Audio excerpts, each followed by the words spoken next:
Confined until you beg forgiveness from your stepmom, my father roared before our entire family. Mockery filled the air. My cheeks flamed, but I merely replied, okay. The next morning, he smirked. So you learned your lesson. Then he saw my vacant room. Then our attorney burst in, shaking. Father, what have you caused? Can you even imagine being a successful, 28-year-old woman, the co-founder of a multi-million-dollar tech company, and having your own father ground you like a disobedient child? What if I told you that ridiculous moment, that public humiliation, was actually the first domino in his spectacular downfall? Because it was. And believe me, the fallout was legendary. My name is Stephanie Young, and this is the story of how my father's most expensive grounding in Seattle corporate history cost him absolutely everything.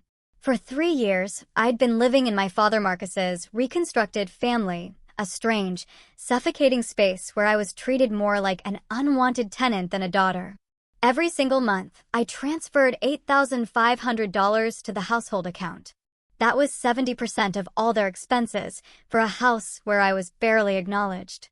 The master bedroom renovation? My money. The pool maintenance? My money. Bradley's new BMW for his 26th birthday? Yep, you guessed it, my money. My father, Marcus, he'd introduce me to his business associates with a casual wave. Oh, Stephanie? She handles some IT tasks for the company. He'd say this even though I had single-handedly pulled his construction firm back from the brink of bankruptcy by completely revamping their digital infrastructure. That $2 million government contract they bragged about last year? I wrote every technical specification. I stayed up for 72 hours straight to meet that deadline. But at the celebration dinner, Marcus raised his champagne glass to Bradley, praising his vision and leadership. Then there was Veronica, my stepmother. She'd perfected the art of making me disappear. Oh, Stephanie's around here somewhere. She'd wave her perfectly manicured hand dismissively when guests asked about me. She's so quiet, you'd hardly know she exists. Not like Bradley, he's such a natural leader. The truth was, I made far more money than I ever let them know. My official salary from his IT support job was modest, sure. But the consulting work I did on weekends, the side projects they thought were just me playing with computers? Those had quietly built something monumental, something they couldn't even begin to imagine. Every morning, I'd leave for what they assumed was my little tech job, my father's words, not mine. They never asked where exactly. Never wondered why I had a reserved parking spot in the financial district. Never questioned why James Morrison, the CEO of Meridian Holdings, had my direct number. I'd learned to make myself small in that house, but some things can only be compressed so far before they explode. The breaking point started with a $2 million disaster, entirely Bradley's making. He'd promised a client impossible delivery dates without consulting anyone, then promptly vanished to Cabo for a week with his friends. When the client threatened to sue, guess who got blamed? This is your fault, Stephanie. Marcus bellowed at dinner, his face a furious red. You should have been supervising him. You know Bradley's still learning the business. Learning? I set my fork down, very, very carefully. My hand trembled slightly, but my voice was level. He's 26, Dad. And I wasn't even assigned to that project. Veronica's voice cut in, slick and sharp as silk over steel. Don't make excuses, dear. Family supports family. Bradley was counting on you to have his back. That evening, the email arrived. The client, Harrison Development, hadn't just complained. They had specifically requested to work with me going forward, praising my exceptional problem-solving and professional integrity in cleaning up Bradley's mess. They wanted to expand their contract, but only if I personally managed it. I forwarded it to Marcus immediately. 20 minutes later, Veronica knocked on my door. Delete that email, she said simply, her tone cold. Bradley needs this win for his resume. But it's addressed to me. They want me. Doesn't matter. What this family needs matters.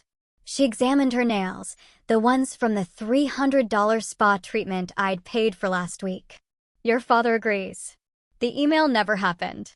I watched her leave. My laptop still open to Harrison Development's glowing recommendation.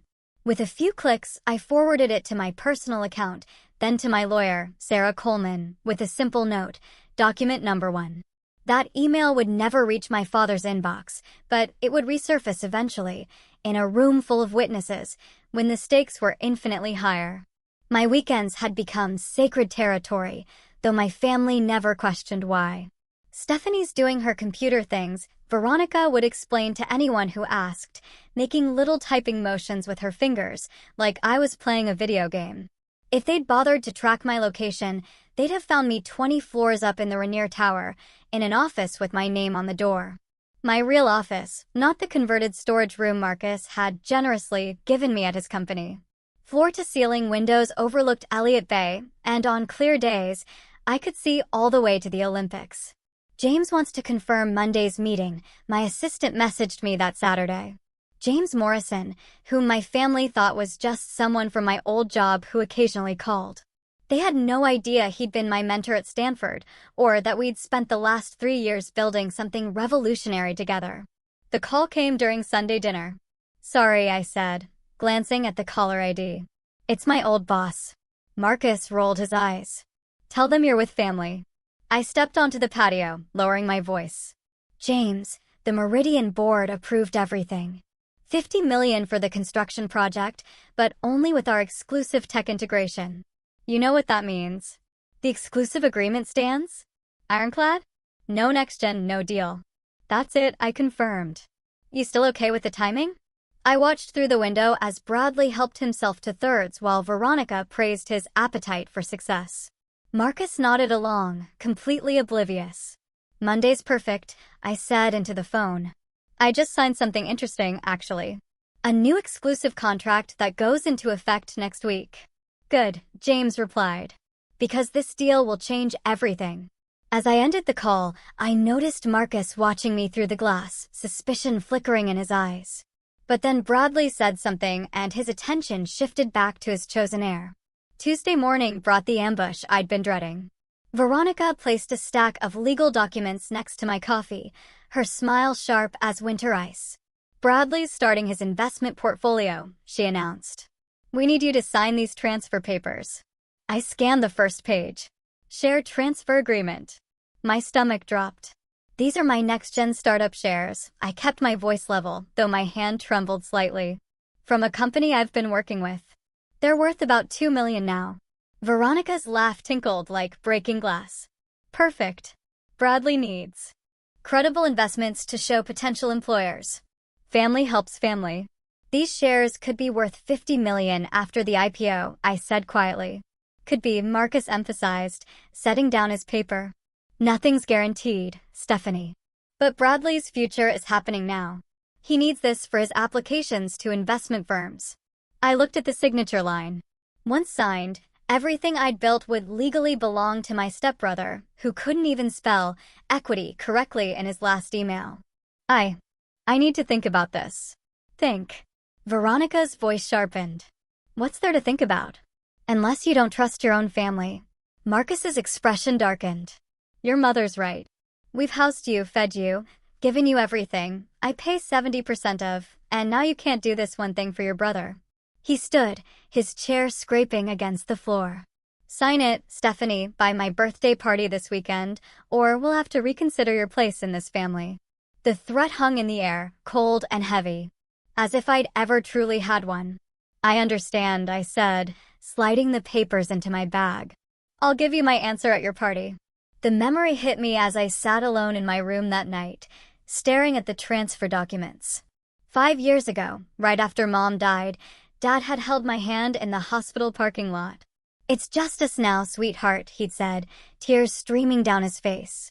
"But I promise you, I will always be in your corner. Always. Even if the whole world turns against you, you'll have me." That man had disappeared the day Veronica walked into our lives with her perfect son and her perfect smile. The father who'd taught me to code, who'd celebrated when I got into Stanford, who'd called me his brilliant girl. That man had been replaced by someone who couldn't even remember what I did for a living. "You're being dramatic again" had become his favorite response to any concern I raised. When Veronica moved my mother's photos to the basement, when Bradley was given the office I'd renovated, when my achievements were credited to others, it was always, "You're being dramatic." I tried one last time that Wednesday night, knocking on his study door. Dad, can we talk? Just us. He didn't look up from his computer.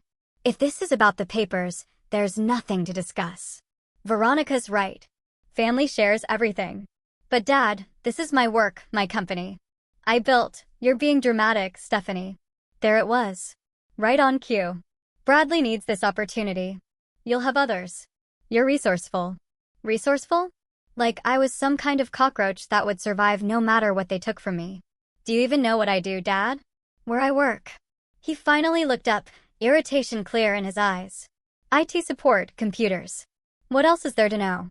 I stood there for a moment, memorizing his dismissive expression.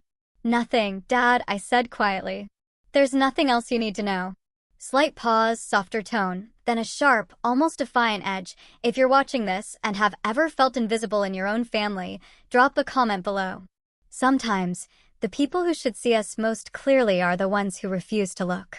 What my family didn't know was that NextGen Solutions was 6 months away from a $500 million IPO. As Chief Technology Officer and co-founder, my 15% stake would be worth $75 million. But more importantly, I'd built something that mattered. The board had been clear in our last meeting, personal conflicts cannot affect the IPO. They'd seen too many startups destroyed by family drama. James had even pulled me aside afterward. Stephanie, I know your family situation is complex, but we need you focused. NextGen is bigger than any personal issue. He'd sent a follow-up email, which I'd saved. Maintaining professional distance from conflicting interests is essential for our fiduciary duty to investors. Translation: if my family drama leaked into NextGen's business, I'd risk everything. Not just my money, but the livelihoods of our 200 employees. The cruel irony? My father was about to stake his entire company on a deal with Meridian Holdings, never knowing that Meridian's contract specifically required NextGen's involvement. Clause 7.3, buried on page 47 of the agreement. Technical infrastructure must be provided exclusively by NextGen Solutions, with implementation overseen by their CTO. I'd helped write that clause myself 2 years ago when James first brought me in as a technical advisor for Meridian. Now, it would determine the fate of my father's biggest deal. The question wasn't whether I'd sign Bradley's papers anymore. The question was, how much would my father lose when he discovered who I really was? Thursday's dinner became an interrogation disguised as family time. Veronica had strategically invited her sister and brother-in-law, creating an audience for her performance. Stephanie's being stubborn about helping Bradley, she announced, passing the salad with practiced innocence. We're just asking for one signature. Sign it. Bradley demanded, his mouth full of steak. Just sign. Marcus's fork hit his plate. I need more time. Time for what? Veronica's voice dripped honey-coated poison. To consult lawyers? To scheme against your own family?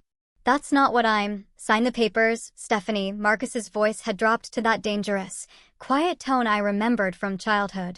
Sign them, or I'll assume you're not really part of this family. Her sister gasped dramatically. Surely she wouldn't betray family? What kind of person hoards success while their sibling struggles? The irony burned. Bradley had never struggled a day in his life, while I'd worked 18-hour days to build NextGen. If you don't sign before my birthday party, Marcus continued, I'll have no choice but to take action. What kind of action? I asked, though I already knew. I'll remove you from my will for starters, and we'll need to discuss your living arrangements. Veronica smiled triumphantly. 45 people are coming to the party, Stephanie. Important people, business associates. You wouldn't want to embarrass the family in front of them, would you? I looked around the table at their expectant faces, their casual cruelty, their absolute certainty that I would fold. I understand, I said simply. 48 hours. As I left the table, I heard Veronica whisper to her sister, she'll sign. She has nowhere else to go. If only they knew I'd already gone, 3 years ago.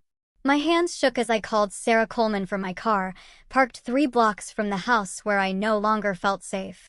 Sarah, I need you to review these transfer documents tonight. Send them over.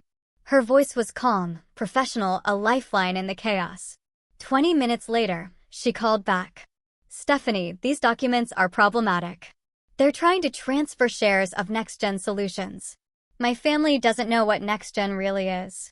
Well, that's their first problem. Their second is that this transfer agreement has several irregularities. The valuation is listed at $2 million, but I can see NextGen's pre-IPO valuation is nearly $500 million. This could be considered fraudulent misrepresentation. Can I refuse without legal consequences? You can absolutely refuse. But Stephanie, Sarah paused. Document everything. Every conversation, every threat, every email. If they escalate this after you refuse, you'll need evidence. They're threatening to disown me if I don't sign by Saturday. Should I be recording these conversations? Starting now? Yes. Good. And Stephanie, I pulled the Meridian Holdings contract your father's company is pursuing. Did you know there's a technical requirement clause involving NextGen? Clause 7.3. Sarah's surprise was evident. You knew? This changes everything. Your father needs your signature more than he realizes. Document everything, especially at that birthday party. If they publicly humiliate you and then discover they need your cooperation, the tables turn completely. Exactly. Keep your phone recording. Washington is a two-party consent state, but in public gatherings with no expectation of privacy, you're covered. I sat in my car, staring at the house where I'd grown up. Through the lit windows, I could see them laughing, probably planning their victory. Sarah, prepare whatever documents we might need for a clean break. I have a feeling Saturday will change everything. Friday afternoon, Marcus called an emergency family meeting. The dining room was packed. Veronica's sister and her husband, two cousins I barely knew, and Marcus's brother Tom, who'd driven up from Portland specifically for this intervention. We're here because we love Stephanie, Marcus began, his voice thick with false concern. But she's showing troubling behavior, selfishness, greed, refusing to help her brother succeed. It's heartbreaking, Veronica added, dabbing at dry eyes.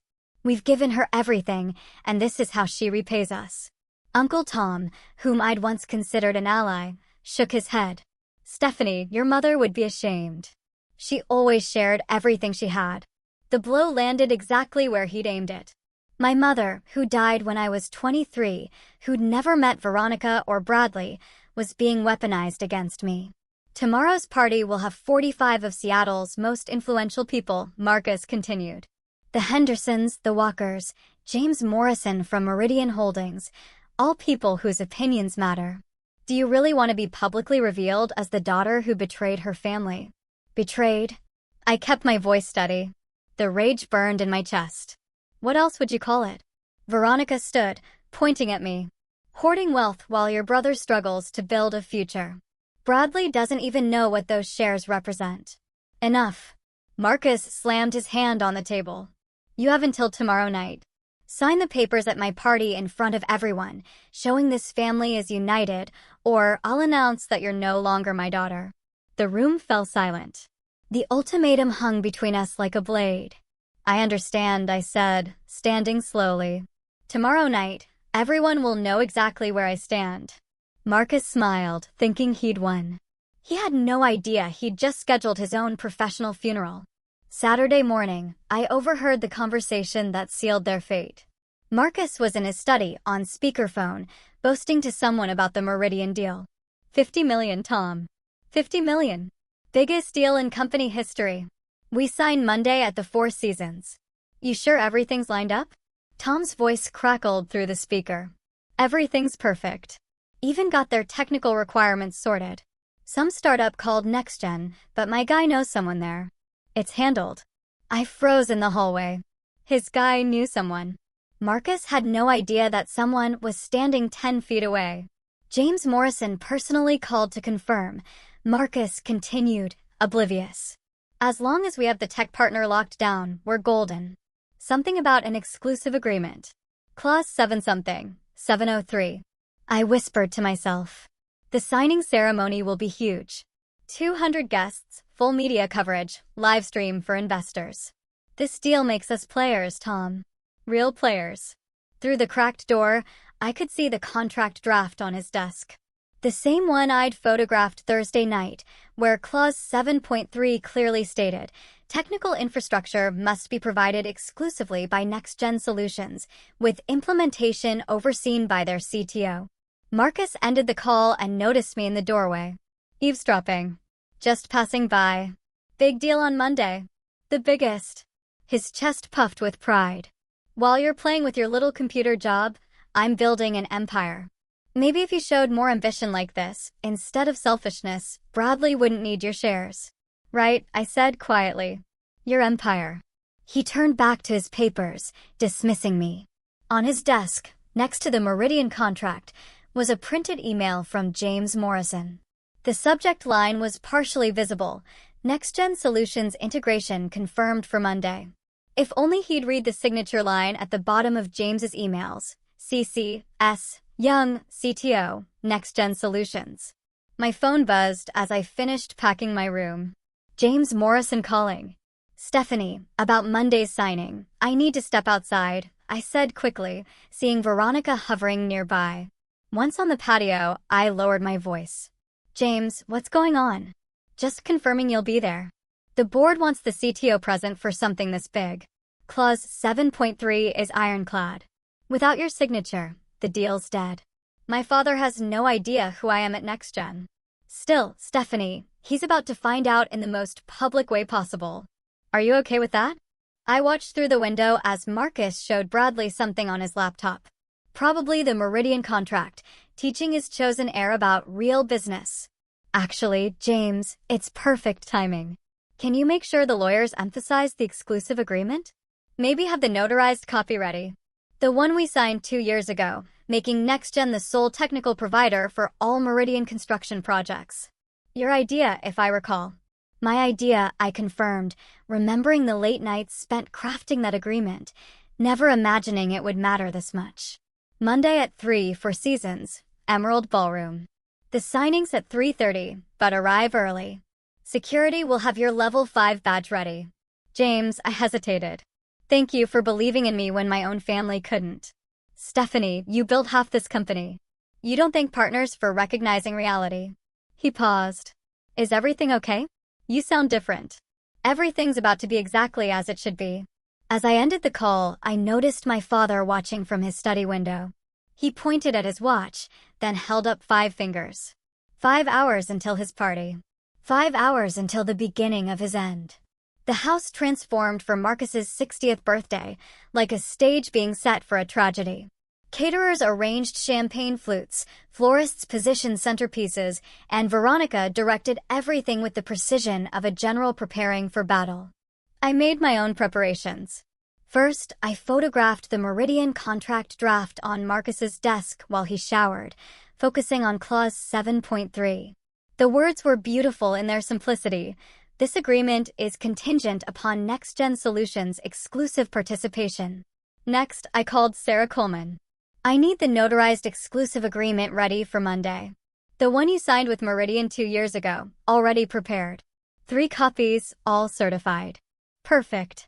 And Sarah, I'm leaving tonight after the party. My room's empty. Everything that matters is in my car. My laptop, my documents, my mother's jewelry. The things that made this house a home had already been evacuated. Recording device ready. Phones fully charged. Washington's 2-party consent doesn't apply to public gatherings. Good, Stephanie. What they're about to do to you will be the best thing that ever happened to them. I placed the house key on my dresser beside a simple note I'd written. I respect your decision, Dad. This is mine. The last thing I packed was my level 5 CTO security badge from NextGen, tucked safely in my purse. The same purse Veronica always mocked for being too plain for someone who should be representing the young family properly. From downstairs, I heard the first guests arriving. Marcus's booming laugh echoed through the house as he greeted his business associates. The people whose respect he craved more than his daughter's love. Stephanie. Veronica's voice cut through the noise. Get down here and bring the papers. I looked in the mirror one last time. Let's give them a birthday to remember. The party sparkled with the kind of desperate elegance that Marcus loved. 45 of Seattle's business elite mingled in our living room. Champagne flowing, conversations flowing louder. I recognized half of them. People who'd ignored me at previous gatherings, dismissing me as Marcus Young's quiet daughter who did something with computers. Everyone, attention. Marcus clinked his glass, pulling the room's focus. I want to thank you all for celebrating my 60th. But more importantly, I want to introduce the future of young construction, my son, Bradley. Bradley stumbled forward, already 3 drinks in, wearing a suit that cost more than most people's monthly rent. My money, naturally. Bradley will be taking a larger role in the company, Marcus continued. He's shown incredible vision and leadership. What about Stephanie? Mrs. Henderson asked, one of the few who'd ever acknowledged my existence. Isn't she in the business, too? Marcus's laugh was dismissive. Oh, Stephanie helps with administrative tasks, basic IT support. She's reliable in her small way. Veronica stepped forward, draped in diamonds I'd inadvertently funded. Speaking of family business, we have an announcement to make tonight about family unity and support. I stood near the back, invisible as always, watching them set their own trap. Several guests glanced my way with sympathy. Or was it pity? Marcus's lawyer, Robert Smith, stood near the door, looking uncomfortable. Where's that next-gen representative you mentioned? Someone asked Marcus for the Meridian deal. Oh, that's all handled through intermediaries, Marcus waved dismissively. Some startup tech company. They're lucky to be involved with a project this significant. If only he knew that some startup was valued at $500 million and its CTO was standing 15 feet away, holding a glass of champagne she wouldn't drink. Before we continue celebrating, Veronica announced, her voice cutting through the chatter, we have a small family matter to address. Stephanie, sweetheart, would you come up here? Every eye turned to me. I walked forward slowly, my phone recording in my pocket. As you all know, Veronica continued, family is everything to the Youngs. Supporting each other, sharing success, lifting each other up. That's why we're so proud that Stephanie has agreed to help launch Bradley's investment career. I haven't agreed to anything, I said clearly. The room went quiet. Veronica's smile flickered, but held. Don't be shy, dear. Tell everyone how you're transferring your shares to help your brother. I'm not transferring anything. Marcus's face flushed red. Stephanie, we discussed this. You demanded it. There's a difference. This is embarrassing, someone whispered. You're right, I said, turning to face the crowd. This is embarrassing. Being pressured to give away $2 million in shares that could be worth $50 million after the IPO, to someone who's never worked a day in his life? Yes, that's very embarrassing. How dare you? Veronica stepped forward. After everything we've done for you. You mean after I paid 70% of household expenses? After I saved Marcus's company from bankruptcy? After I wrote the proposals that won him his contracts while Bradley got the credit? You ungrateful. Bradley started. Bradley, I cut him off. Can you even spell equity correctly? Because you misspelled it 3 times in your last email. The room was dead silent now. Marcus's business associates watched with the fascination of people witnessing a car crash. You're being dramatic, Marcus said, his go-to dismissal. No, I replied. I'm being factual. And I'm done being erased in my own family. Marcus stood up, his chair scraping against the floor. The sound echoed in the silent room like a judge's gavel. Stephanie Young. His voice boomed across the room. You are grounded until you apologize to your stepmother. For a moment, nobody moved. Then someone giggled. Then another. Soon, uncomfortable laughter rippled through the room. Did he just? Mrs. Henderson whispered to her husband. Ground a 28-year-old? Mr. Walker finished, incredulous. She's acting like a child. She'll be treated like one. Marcus declared, doubling down. You're confined to this house until you show proper respect to this family. Marcus, his brother Tom, tried to intervene. Maybe we should, no. Marcus's face was purple now. I'm done coddling her. Stephanie, you have 2 choices. Sign those papers and apologize to Veronica right now, in front of everyone, or you're no longer my daughter. The room held its breath. 45 of Seattle's elite watched as Marcus Young publicly disowned his only biological child over money she'd earned herself. I looked around the room slowly, memorizing their faces, the shock, the judgment, the barely concealed excitement at witnessing such spectacular drama. These were the people Marcus wanted to impress more than he wanted to know his own daughter. All right, I said simply. Finally coming to your senses, Veronica smirked. No. I'm accepting his terms. I'm grounded. I set down my champagne glass. And since I'm grounded, I should go to my room. Don't you dare walk away from me, Marcus shouted. But I was already walking, my footsteps steady on the marble floor his construction company had installed, with my money. Behind me, the party exploded into whispers. The last thing I heard was Marcus saying, "She'll be back down in an hour," begging to sign. If you're angry about how Marcus and Veronica just treated me, type justice in the comments right now. Trust me, karma is about to arrive in ways nobody saw coming.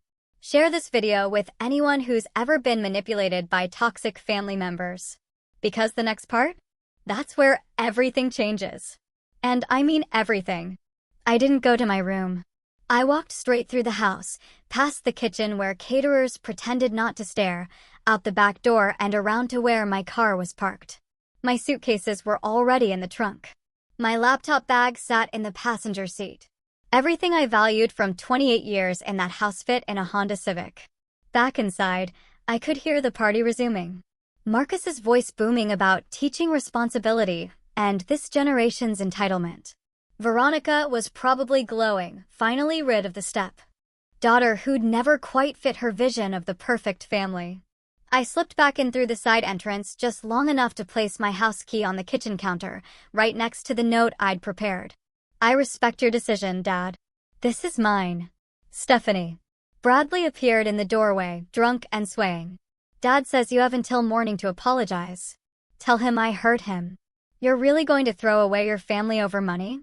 I looked at my stepbrother, 26 years old, never held a job, living off my financial support while calling me selfish. Bradley, do you even know what Next Gen Solutions does? Some tech stuff? Who cares, right? Who cares?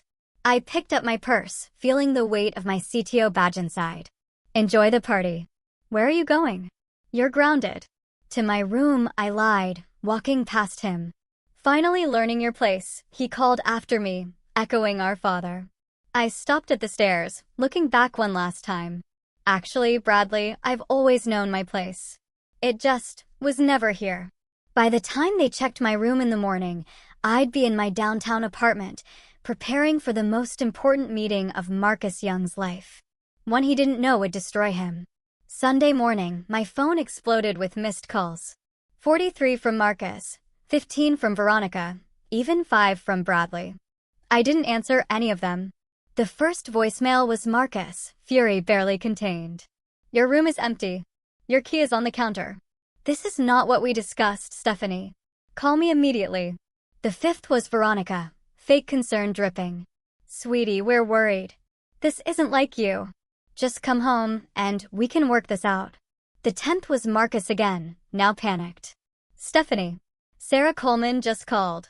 She says she represents you. What's going on? Call me back. But it was the 20th message that made me smile. Marcus, his voice different, smaller somehow. Mr. Morrison from Meridian called about tomorrow's signing. He asked if you'd be there. Why would he ask that? Stephanie, what did you do? I texted Sarah. They found the empty room. Her response was immediate. Marcus called 3 times. I told him I'm your attorney and all communication goes through me now. He actually asked if you were having a mental breakdown. What did you tell him? That you're the sanest person I know and that he should be very careful about implying otherwise, given what's about to happen. Did you mention Monday? Only that you have a prior professional commitment you intend to honor. I spent Sunday in my real home. The downtown apartment they never knew existed. 2 bedrooms, floor-to-ceiling windows, the kind of place Marcus would have bragged about if he'd known his daughter owned it outright. Bought with my first next-gen bonus 2 years ago. James called that evening. Everything set for tomorrow? More than set. My father will be there, front and center. He requested to sign first for the cameras. Perfect. The more public, the better. Stephanie, are you sure about this? James, I've never been more sure of anything in my life. Monday, November 15th, 3 p.m. Four Seasons Hotel, Emerald Ballroom. The space was spectacular. Crystal chandeliers, floor-to-ceiling windows overlooking the sound. 200 chairs arranged theater-style facing a raised platform where the signing would take place. Cameras were active for remote investors. I watched from the service entrance as Seattle's business elite filed in. Tech moguls, real estate developers, city council members, everyone who mattered in Marcus's world. This was his moment, his validation, his proof that young construction had finally made it to the big leagues. Marcus arrived at 2:30. Veronica on his arm, Bradley trailing behind in a poorly fitted suit. He worked the room like a politician, shaking hands, slapping backs, his laugh echoing off the marble walls. 50 million, I heard him tell the Hendersons. Largest construction deal in Seattle this year. James Morrison and his team entered at 2:45. A phalanx of lawyers in perfect formation. The Meridian Holdings CEO commanded attention without even trying, his presence shifting the room's energy. Marcus. James extended his hand. Ready to make history? Born ready, Marcus replied, chest puffed out like a peacock. Everything's in order. All requirements met. Everything's perfect. Marcus didn't notice James's slight frown. And your technical partner? They're confirmed. All handled, Marcus said dismissively. Some startup, but my people know their people. James's lawyer leaned in, whispering something. James nodded, his expression unreadable. Well then, James said. Shall we begin? They moved to the platform. Marcus took his position at the signing table, pen in hand, cameras flashing. This was his dream realized, the moment he'd worked toward for 20 years. He had no idea he was about to lose it all because he'd grounded the wrong daughter. Ladies and gentlemen, James Morrison addressed the crowd. Thank you for witnessing this historic partnership between Meridian Holdings and Young Construction. This $50 million project will reshape Seattle's skyline. Applause filled the room. Marcus glowed under the attention. Veronica beside him, playing the part of supportive wife perfectly. Bradley was already on his phone, probably posting about his father's success. Before we sign, James continued, let me emphasize that this deal represents not just construction excellence, but technological innovation. Our exclusive partnership with NextGen Solutions ensures this project will set new industry standards. Marcus nodded enthusiastically, having no idea what that actually meant. The lawyers presented the contracts, 3 copies, pristine white pages with neat black text. Marcus picked up his Montblanc pen, a gift from Veronica, bought with my money, and prepared for his moment of triumph. Mr. Young, if you'll sign here, the lawyer indicated. Marcus signed with a flourish. 1 copy. 2 copies. As he reached for the 3rd, Meridian's head lawyer, a sharp-eyed woman named Patricia Coleman, held up her hand. We need to verify Clause 7.3 compliance first. Clause 7.3? Marcus's pen hovered. The NextGen Solutions exclusive agreement. We need their CTO's signature before this contract is valid. The room murmured. Marcus's smile faltered slightly. That's just a formality. My people have been in touch with their people. It's not a formality, Patricia said firmly. It's a legal requirement. Without Stephanie Young's signature, this contract is void. The room went silent. Marcus's face went white. Who? Stephanie Young, Chief Technology Officer of NextGen Solutions. She needs to be here now. Every head in the room turned toward Marcus. 200 of Seattle's most influential people watched his confusion transform into horror. There must be some mistake, Marcus stammered, his voice cracking. Stephanie is my daughter. She works in IT support. She's not, she can't be. The ballroom doors opened. I walked in, wearing my best power suit, the one I bought for NextGen board meetings, not family dinners. My level 5 security badge hung visibly from my lapel. Every step was measured, confident. The walk of someone who belonged in rooms like this. Good afternoon, Mr. Morrison, I said, shaking James's hand. Sorry I'm late. Traffic from the NextGen offices was terrible. Stephanie, Marcus's voice was barely a whisper. I turned to face my father, the man who'd grounded me 60 hours ago for refusing to give away my shares. The man who'd called me dramatic, selfish, ungrateful. Hello, Dad. I heard you need my signature. You're the CTO?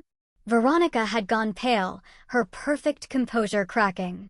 For 3 years now. I pulled out my business card, placing it on the signing table. Co-founder, actually. James and I built NextGen together. The room erupted in whispers. Phones appeared, people Googling frantically.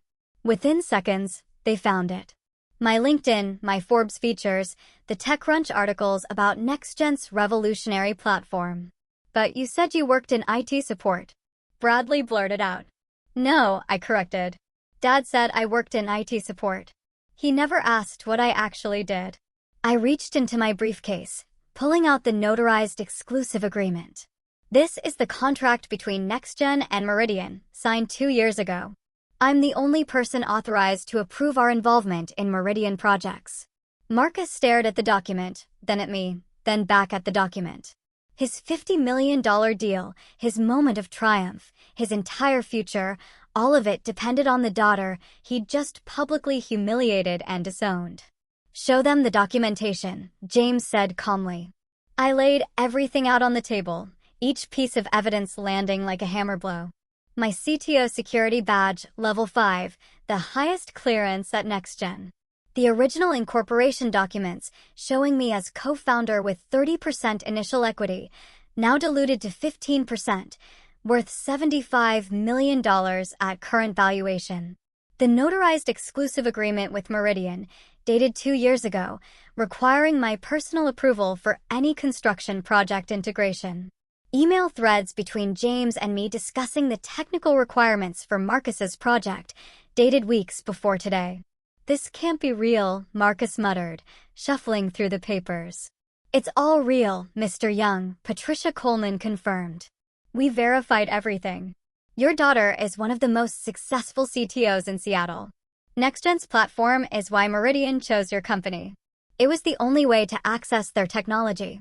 But she never said anything. Veronica's voice pitched high with panic. I tried to tell you Saturday night, I said evenly. You were too busy demanding I give my shares to Bradley to listen. Someone in the crowd gasped. The Henderson family, who'd witnessed Saturday's debacle, were whispering furiously. The story was spreading through the room like wildfire. Marcus Young had grounded his adult daughter for refusing to give away shares in a company worth $500 million. Please, Marcus said quietly, his pride crumbling before 200 witnesses. Stephanie, please sign the contract. Why would I do that? I asked. According to you, I'm grounded until I apologize for keeping what I earned. According to you, I'm not even your daughter anymore. The cameras were still rolling. The live stream was still active. Thousands of investors were watching Marcus Young beg the daughter he'd discarded. Stephanie, sweetheart, Marcus's voice cracked, using an endearment he hadn't said in 3 years. You're my daughter. You'll always be my daughter. I was angry. I didn't mean it. You meant it enough to say it in front of 45 people, I replied calmly. This is ridiculous. Veronica stepped forward, desperation making her reckless. Just sign it, Stephanie. Stop being so vindictive. Vindictive? Like when you made me delete the Harrison development email praising my work so Bradley could take credit. Like when you demanded I transfer shares worth $50 million to your son who can't even. Actually, Patricia Coleman interjected, Mr. Young, your stepson clearly doesn't understand valuations. NextGen is completing a Series D round at a $500 million valuation. Your daughter's shares are worth approximately $75 million pre-IPO. The number hung in the air. $75 million. More than Marcus's company had grossed in its entire 30-year history. Your worth, Marcus couldn't finish the sentence. About 10 times what you are. Yes, I let that sink in. The daughter you called dramatic. The one you said had a little computer job. The one you grounded like a child. Please, Marcus was begging now, pride completely abandoned. The company needs this deal. We've leveraged everything. Without Meridian, we'll go under. I know, I said simply. I've seen your financials. You bet everything on this deal. Then you know what you're doing to me. I know exactly what I'm doing. I picked up the pen, holding it thoughtfully. I'm showing you the same consideration you showed me Saturday night. The same respect. The same family loyalty. I set the pen down and signed. The silence in the ballroom was deafening. 200 people held their breath as I stood before the contract that would save or destroy my father's company. I won't sign this, I announced clearly. Marcus's knees actually buckled. Veronica caught his arm, her own face ashen. But I'll tell you why, I continued, turning to address the room. These people who'd watched my humiliation and were now witnessing my vindication. On Saturday, my father told me that family shares everything. But sharing requires respect, trust, recognition that each person has value. For 3 years, I've been erased in my own home while building a company worth $500 million. We didn't know, Marcus pleaded. Because you never asked. You never wondered why I had weekend meetings. Never questioned why James Morrison had my direct number. Never considered that maybe, just maybe, your daughter was more than IT support. I faced James.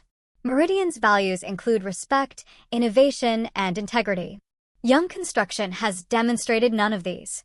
I cannot in good conscience attach NextGen's reputation to a company that treats family as disposable when they won't comply with demands. You're destroying me, Marcus whispered. No, Dad. You destroyed us the moment you chose your new family over your daughter. I'm just declining a business opportunity. I gathered my documents, placing them neatly in my briefcase. Mr. Morrison, NextGen remains committed to Meridian's other projects. We'll find you a construction partner who aligns with our values. Completely understood, James replied, his respect evident.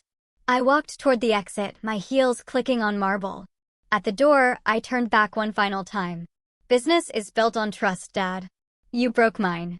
That's a debt your $50 million can't repay. The aftermath was immediate and brutal. The deal is terminated, James Morrison announced to the stunned room. Meridian Holdings will not proceed without NextGen's participation. Wait. Marcus lunged forward, papers scattering. There has to be another way. We can negotiate. There's nothing to negotiate, Patricia Coleman stated. Clause 7.3 is non-waivable. Without Miss Young's signature, this contract is void. The live stream chat exploded. Investors who'd been watching remotely were already pulling out. Within minutes, Young Construction's stock price began its death spiral. You can't do this. Veronica shrieked at James. One signature shouldn't matter this much. Your stepdaughter's signature is worth $50 million to you, James replied coldly. Perhaps you should have valued her accordingly. Bradley, finally understanding the magnitude of the disaster, turned on his mother. You said she was nobody. You said she'd always cave. Shut up, Bradley. Veronica snapped, her perfect facade crumbling. The room was emptying rapidly. Seattle's elite fleeing the sinking ship, but not before the whisper started. Grounded his own daughter. $75 million in shares. Made her pay for everything while treating her like a servant. My God, the Harrison development contract. She saved that deal, and they gave credit to the son. Marcus stood frozen at the signing table, staring at the unsigned contracts. His phone was buzzing incessantly. Board members, investors, creditors, all seeing the live stream disaster. Mr. Young, a reporter appeared, microphone extended. Seattle Business Journal. Can you comment on why you didn't know your daughter was CTO of NextGen? Is it true you tried to force her to give her shares to your stepson? That's not. Did you really ground a 28-year-old woman? The questions came like bullets, each one finding its mark. Marcus Young, who'd wanted nothing more than respect from Seattle's business community, had become its newest cautionary tale. By Tuesday morning, the professional execution was complete. The Seattle Business Journal ran the headline, Young Construction loses $50 million deal after CEO fails to recognize daughter's tech empire. Young Construction's stock price had dropped 40% overnight. Trading was halted twice due to volatility. The board called an emergency meeting for noon. I watched the news from my office at NextGen, feeling nothing but calm. Sarah Coleman called with updates every hour. The board voted. Marcus is out as CEO, effective immediately. 3 more contracts just canceled. Companies are citing reputational concerns. Bradley's job offer from Rainier Partners was rescinded. They saw the live stream. Sarah informed me, barely suppressing laughter. He asked if NextGen was hiring. I told him to submit his resume through the portal like everyone else. He never did. Probably couldn't figure out how to format it properly. The family who'd witnessed my humiliation scattered like roaches when the lights turned on. Uncle Tom stopped returning Marcus's calls. Veronica's sister unfriended everyone on Facebook. The cousins who'd lectured me about family loyalty pretended we'd never met. But the cruelest blow came from the social circuit. The country club suspended Marcus's membership pending financial review. The charity board's Veronica had clawed her way onto quietly requested her resignation.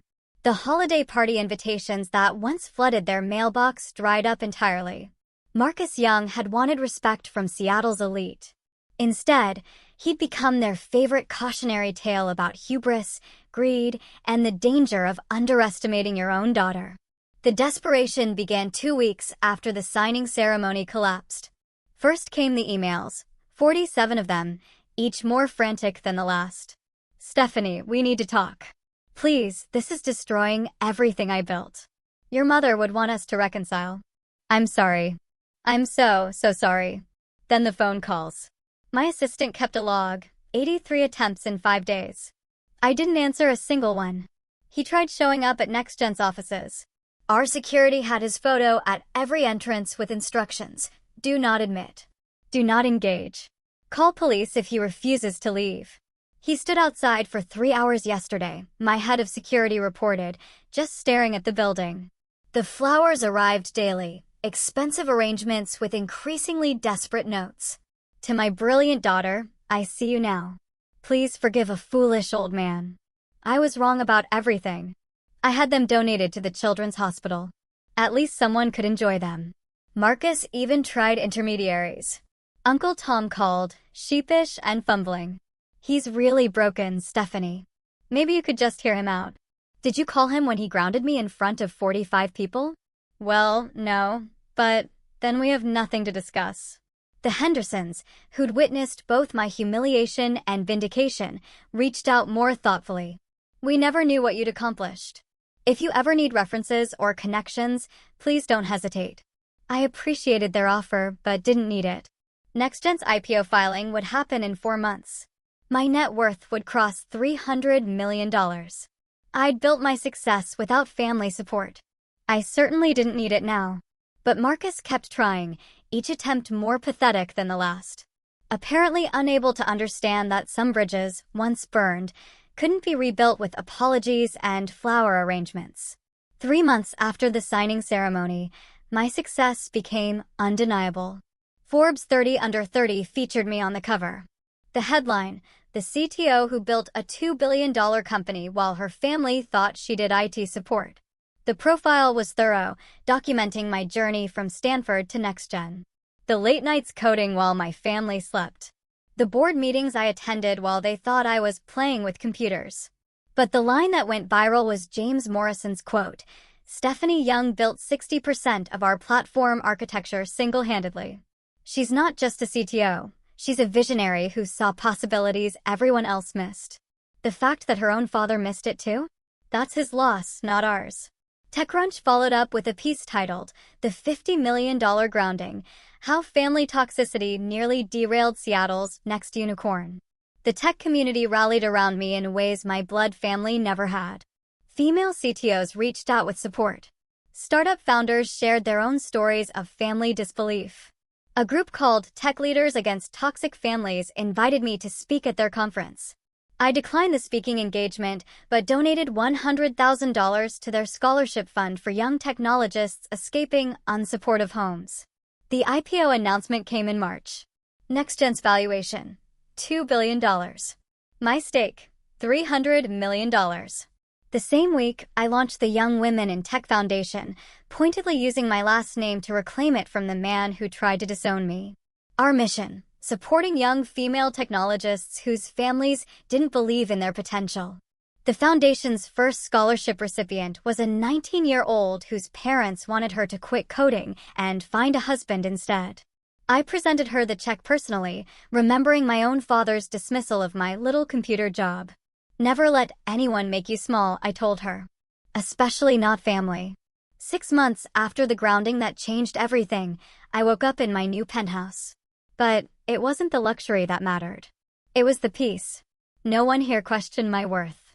No one demanded I shrink myself to make them comfortable. No one treated my success as their ATM. My morning routine was sacred: coffee on the terrace, reviewing NextGen's overnight metrics. Then a video call with James about our expansion into European markets. We'd hired 50 new engineers, opened offices in London and Berlin, and were finalizing partnerships worth $500 million. The Singapore Sovereign Wealth Fund wants in on the next round, James mentioned. They're talking about a $3 billion valuation. $3 billion. The company my father never bothered to ask about was worth $3 billion. My personal life had flourished, too.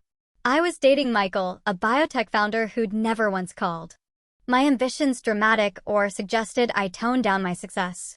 He celebrated my wins, supported my decisions, and understood that respect wasn't negotiable. Your dad called my office, he mentioned over dinner one evening. Wanted to know if I could talk sense into you. What did you say? That you're the most sensible person I know, and that maybe he should have realized that before he grounded a grown woman. The foundation had awarded 12 scholarships. NextGen had promoted 3 female engineers to senior positions. My apartment's second bedroom had become a makeshift office where I mentored young women navigating toxic family dynamics while building careers. This was success. Not just the money or recognition, but the freedom to exist without justification, to succeed without permission, to thrive without apology. Every morning I woke up knowing I'd chosen myself, and that choice had made all the difference. The coffee shop encounter happened on a rainy Tuesday in April, 7 months after the birthday party that ended everything. I was reviewing contracts at my favorite cafe when a shadow fell across my table. I looked up to find Marcus, but not the Marcus I remembered. This man was 20 pounds thinner, his hair completely gray, his expensive suit replaced by a simple sweater and jeans. "Hello, Stephanie." I studied him for a moment, then gestured to the chair across from me. "You have 10 minutes. I have a board meeting at 3. He sat carefully, like he was afraid the chair might reject him, too. "You look well." "I am well." The Forbes article. I read it. All of it. 3 times. And I'm an idiot. His voice cracked. I had a brilliant, successful daughter right in front of me. And I was too blinded by Veronica's manipulation and my own ego to see it. "Veronica didn't make you dismiss me, Dad. She didn't force you to call my career little computer things. That was all you." He nodded, accepting the blow. "You're right. I wanted so badly to build the perfect new family that I destroyed the real one I had. How's the perfect family working out?" Veronica took half of what was left. "Bradley won't return my calls. Apparently, I'm no use to him anymore. The house is in foreclosure," he laughed bitterly. "The house you paid 70% of, and I'm losing it." I said nothing. His losses weren't my responsibility. "I'm not here for money," he added quickly. "I know that bridge is burned. I wanted you to know that I finally see you. Too late, but I see you. Your 10 minutes are up." So I saw. Marcus started to stand, then stopped. Could we maybe try again? Not as financial partners. Not as anything except father and daughter. I closed my laptop, giving him my full attention for the first time in months. "Under certain conditions," I said carefully. His eyes lit with desperate hope. "Anything. First, therapy. Individual and family counseling. You need to understand why you were so quick to erase me for your new family. I've actually started Dr. Martinez twice a week." That surprised me. "Second, no business together, ever. You don't get to profit from my success after dismissing it for years." Understood. "Third, you acknowledge what happened publicly. No rewriting history. No minimizing, no misunderstandings. You grounded your 28-year-old daughter for not giving away $75 million in assets. You own that." He flinched, but nodded. "Fourth, respect is non-negotiable. One comment about me being dramatic. One suggestion that I'm overreacting. One attempt to guilt me about family loyalty. And we're done. Permanently. I accept all of it. Fifth, this isn't a reunion. It's a possibility. We start with coffee once a month. Public places only. You earn trust back slowly, if at all. Coffee once a month," he repeated. "I can do that." I stood, Gathering my things. Next month. First Tuesday, same place, same time. Don't be late. Stephanie, he called as I reached the door. What you built at NextGen? It's extraordinary. You're extraordinary. I know, I replied simply. I always was. You just finally noticed. As I walked to my car, I felt lighter. Not because I'd forgiven him. Forgiveness would take years if it came at all. But because I'd set boundaries, clear as code, respect me or lose me. This time, he knew I meant it. Looking back now, I realized that being grounded at 28 was the greatest gift my father ever gave me. Though not in the way he intended. That humiliation in front of 45 witnesses wasn't just a breaking point. It was a liberation. For 3 years, I'd made myself smaller to fit into their narrative. I'd hidden my success, downplayed my achievements, and paid for the privilege of being ignored. The grounding freed me from the exhausting performance of being less than I was. Sometimes, losing family means gaining yourself. The price of their acceptance had been my invisibility. The cost of their love was my self-worth. When Marcus grounded me, he thought he was putting me in my place. Instead, he released me to claim my actual place, at the head of tables he could never afford to sit at. Success, I learned, is the best revenge. Not because it hurts those who hurt you, but because it proves they were wrong about your worth. Every milestone NextGen hit, every award I received, every young woman our foundation supported, was evidence that their dismissal of me was their failure, not mine. But the most valuable lesson was about boundaries. Family doesn't grant unlimited access to your life, your money, or your achievements. Blood relation isn't a blank check for disrespect. No is a complete sentence, even especially to parents who believe their children owe them everything. My mother used to say, when people show you who they are, believe them. Marcus showed me who he was that night at his birthday party. Veronica revealed herself with every manipulative demand. Bradley demonstrated his character by taking credit for my work. I believed them. And then I chose to believe in myself more. Grounding me was supposed to break my spirit. Instead, it gave me wings. If you've made it this far in my story, you probably recognize something familiar in it. Maybe you're the overlooked daughter whose brothers get all the credit. The son whose parents call your dreams impractical. The spouse whose partner diminishes your career as a hobby. Here's what I need you to know. Your value doesn't depend on their validation. Document everything when dealing with toxic people. Save emails, record conversations where legally allowed. Keep receipts. Not for revenge, but for protection when they try to rewrite history. It's okay to choose yourself. You don't owe anyone access to your success, especially those who doubted you to achieve it. Family isn't a free pass to your bank account, your connections, or your emotional energy. Sometimes the family you choose, mentors like James, lawyers like Sarah, partners who see your worth, matters more than the family you're born into. Build your chosen family with the same intention you'd build a company, carefully, with people who add value and respect your boundaries. And remember, you're not dramatic for having standards. You're not selfish for protecting what you've earned. You're not ungrateful for refusing to be diminished. 3 years ago, I was paying 70% of expenses in a house where I was invisible. Today, I'm running a $3 billion company and helping young women escape similar situations. The difference? I stopped waiting for permission to be myself. My name is Stephanie Young.